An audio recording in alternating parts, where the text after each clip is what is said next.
Hey guys, it's Bella and welcome back to my channel. So today I'm going to be doing another mystery video for my 12 days of Christmas. So in today's case, actually before we get into it, I want to apologize if there's any noise in the background because it's 39 degrees here today, so I'm not dealing with that and I have my aircon on. I'm sorry, but at the same time I'm not sorry because otherwise I would be literally melting. The following pronunciation is brought to you by pronouncenames.com. So today we're going to be talking about the disappearance of Rui Pedro, and this case, it happened in Portugal and it was like the biggest case in Portugal besides the Madeleine McCann case, and it actually happened quite a few years before Madeleine's disappearance. So when that happened, it kind of made everyone take a second look at this case and I guess open it back up because it's not similar, but they were both young children who disappeared in Portugal and some really weird things were uncovered that they were kind of similar.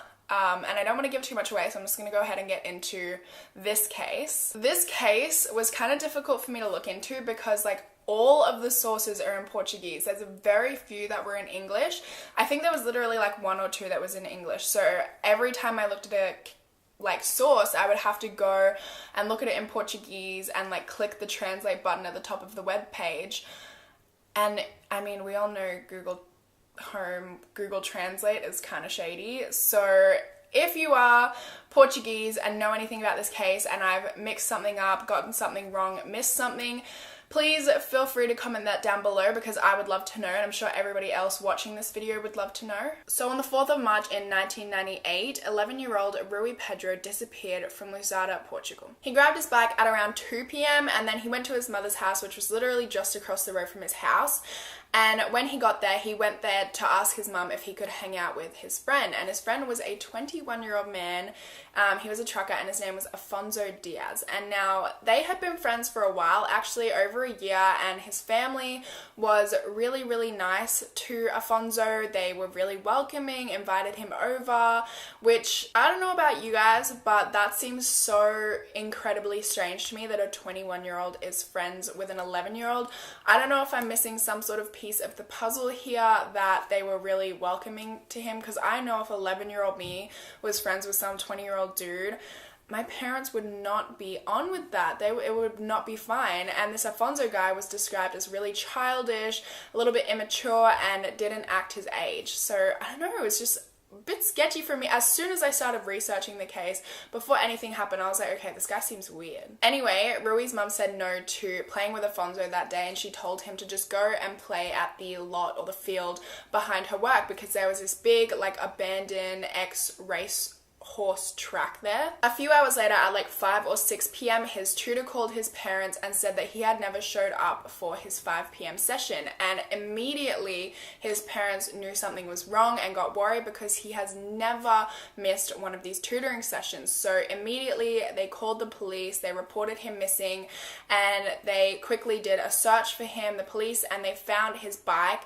in the abandoned field out the back of his mum's office. Now, obviously, because Rui asked to see Afonso that day when he went to see his mum and then he disappeared, he was the first person that they questioned, and they brought him into the police station and they asked him if he had seen Rui, and he said no, that he didn't, but he was really sketchy and they found him really shady because he was extremely calm, and there was a bunch of witnesses as well, Rui's friends, that said that they saw Rui talking to Afonso in the abandoned racehorse lot. So these witnesses reported seeing Rui talking to Afonso in his black Fiat Uno, except the Fiat Uno actually wasn't his car, it was his brother's car, and his brother had lent it for him for the day. And here I couldn't get the correct translation. I'm not sure if he had to go to some sort of yearly appointment for himself or he had to go to some sort of yearly appointment or servicing for the car. I'm not sure what kind of yearly appointment you could have for yourself. So I feel like it was something for the car.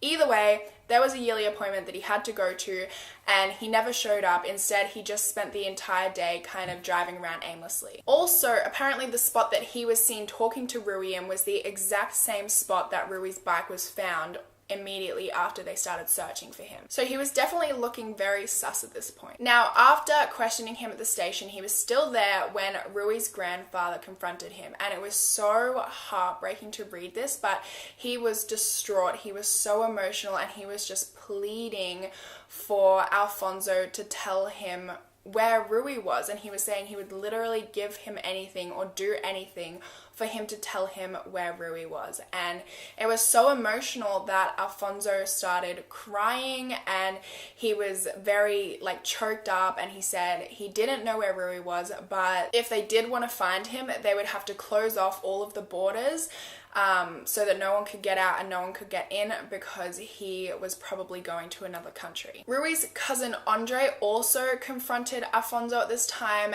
and he was talking about some sort of conversation that they had, and this really started to rile Alfonso up. He was yelling at him, threatening him, telling him not to say anything, and it made a lot of sense why when I found out what Andre said. And basically he was confronting him about a conversation that Alfonso had with Rui and Andre, where he was trying to take them to go and see some prostitutes. And this happened like either the day that Rui disappeared or the day before Rui disappeared, and Andre couldn't go because his mum wasn't letting him out of the house that day. Now this case started to blow up. It got heaps and heaps of media attention, and you know, people started calling in leads and sightings and with information, and at one point they got like a video, and it was supposedly a video of Rui in a hotel in Benidorm, which is in Spain. And they also received a call, and the family says that the boy on this call sounded exactly like Rui. Like they were convinced that it was him, and basically on this call it was a little boy saying, like, just crying for his mum and asking for his mum repeatedly.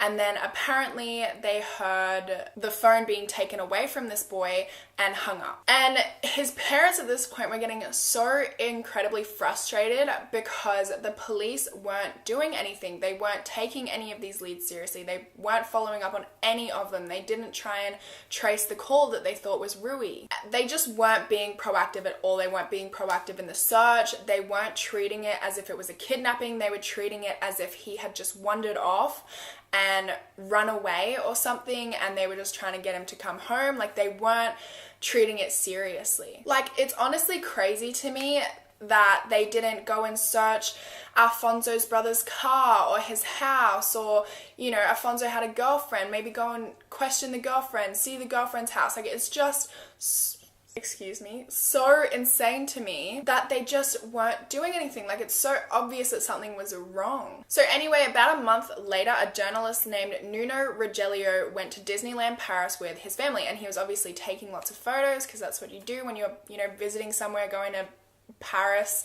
And in one of the photos, it was really weird because in the background they were like in a Pinocchio ride, and they were all sitting down in the ride, and then behind his family there was a photo of a man dressed in red with a little boy dressed in black who looked just like Rui. And I'm going to put that on the screen for you guys next to an actual photo of Rui, and you can tell me what you think, if you think it was him or not.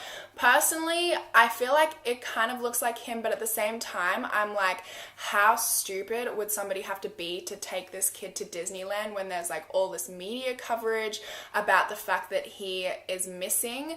I don't know, it's a little bit weird to me. Maybe they thought that it wouldn't be an issue because they were in Paris and thought that people wouldn't catch on there, but something doesn't seem right to me. Okay, so here's where it starts to get a little bit weird. In September of 1998, the American and British police busted this massive online pedophile ring called Wonderland Club. Now, this club was an online club, and they had hundreds of thousands of photos in this database and videos, and they had like live streams going on. Like, it was the biggest online pedophile ring in the world. So they were actually busted when a little girl named Allison was assaulted by her father's brother named Ronald Reaver, and he took her into his like computer room and sexually assaulted her on camera while broadcasting it to the Wonderland Club. And they were all watching it, and they could send messages of requests which would pop up on his screen, and he was like doing these requests and stuff, and he was actually caught. And when they caught him, they obviously seized his computer, which is when they found the address of a man named Ian Baldock, and he was from East Sussex in England. Now, English police went and raided Ian Baldock's house and they seized his computers, and when they did, they found out all about the Wonderland Club. And the Wonderland Club had over 120,000 indecent images of children, mostly under the ages of 10. And on top of that, they were like an invitation-only club, and if you were invited, you had to send 10,000 child pornography photos to be accepted, and then the people that were already members had to vote to see if you were allowed into the club or not. It was just a really fucked up situation, just a really fucked up, disgusting situation. Anyway, when they were investigating this club, they found photos of Rui on the database, and British police were worried that he had been abused or even killed, possibly. To this day, these images of Rui are the only sort of evidence or strong evidence that could point to what happened to him or to his whereabouts. Now, what's crazy about this is that the British police, his mother, and the national news all confirmed that this was Rui. And he was one of 16 children that were positively identified. But the Portuguese police didn't look into this at all. They didn't even give it a minute of their time. They just dismissed it completely. It's just honestly crazy to me how bad of a job these police did. It frustrated me so much while I was researching this case, and I know that in a lot of these videos, there seems to be a common theme of police not doing the right thing, not investigating properly, or missing opportunities, or stuffing something up. But this, honestly, to me, just seems to take the cake. Now, another really sketchy thing that I discovered when researching this case, and it's not entirely related to this case, but I just kind of wanted to mention it because it kept nagging at me. So in 2002, there was another pedophile ring that was busted, and in this pedophile ring there was a bunch of government officials and celebrities, and there was also a guy named Irish Dave, and I don't know if he was taken in or if he was busted or if he was released or what, but he was living in Algarve, which is where Madeleine McCann disappeared for, and I don't know, something about it just kept bugging me that I just wanted to mention it. I don't know, it was just like there's these pedophile rings, and clearly a bunch because there were so many that were busted in Portugal at this time, and there was this guy who was literally living in the place that Madeleine disappeared from. I don't know. So anyway, back to Rui. It wasn't until 2006, so literally 8 years after his disappearance, that they formed a new team of investigators to start looking into this case and taking it seriously. They finally began building a case against Afonso, and by February 26 in 2011, he was charged with aggravated kidnapping. Now, his pre-trial began on November 17th, and I don't exactly know how it works in Portugal or what their kind of law system is like, but the way that I read it was kind of like a grand jury, where you have to present to a grand jury the evidence so that they can decide if you can even go to trial, if there's even enough evidence, if it's worth a trial. And at the pre-trial, they determined that there was enough evidence and that the trial could go ahead. And so it started on the 6th of June in 2000 and the same year. So what they said happened is that although his mother said no, he went to hang out with this guy named Afonso. Apparently, he waited in the abandoned lot, in the abandoned racetrack, for Afonso to come, and he came at about 3 p.m. He left his bike there and he got in the car with Afonso. So when they were driving, they went by a highway 106 to Las Dosa, and when they got there, they met with a prostitute named Alcina Diaz. So Afonso told her that Rui was 14 years old, and he offered to pay her 2,000 escudos, which is about the equivalent of 30 Australian dollars, so that she would have sex with Rui. But when he got out of the car, Rui got out of the car, he was just clearly very nervous and he was crying. So she took him away from the car for about 15 minutes out of eyesight of Afonso so that he thought something was happening, but really nothing was happening, and she was just trying to comfort Rui. And Rui told her that the man in the car was his uncle when Afonso and him aren't related at all.